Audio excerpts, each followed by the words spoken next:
The original drum break I got out of Ableton Live. I didn't dig for it. I just went to Ableton and got one of the preset drum loops and chopped it up and did a little bit of editing inside the MP. Pretty simple actually. I'll show you exactly what I did.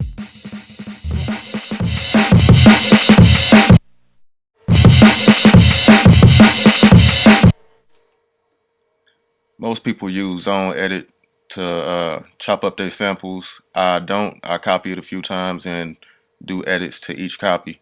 It's just quicker. I ain't got to go back and name stuff and name already used. It just renames it with C's at the end of it. So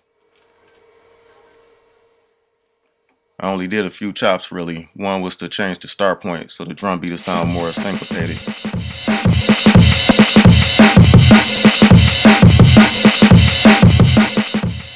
In the other video I did, I used this chop for a drum fill.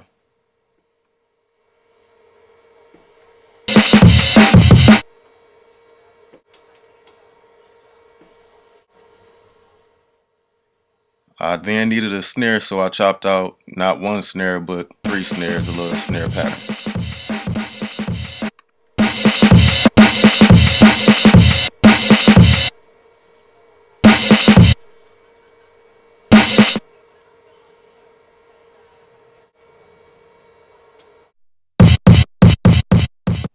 Chopped out a kick and a hi-hat, and that's pretty much it for the sample chops.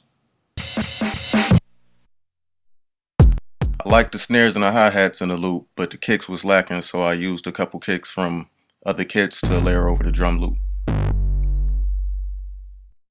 The kick that I chopped from the loop, I tuned it down to 30 just to give it a different sound.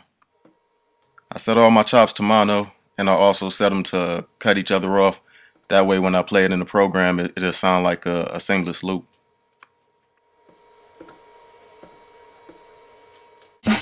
I tuned my snares down too.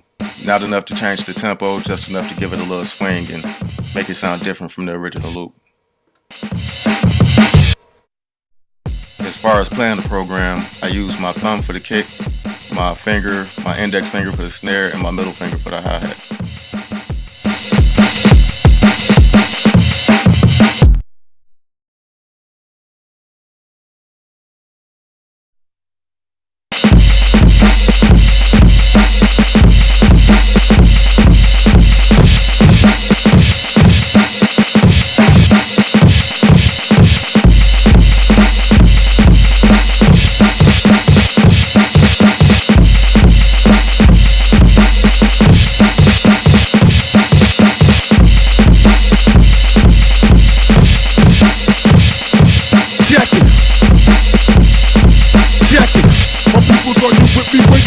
Check it.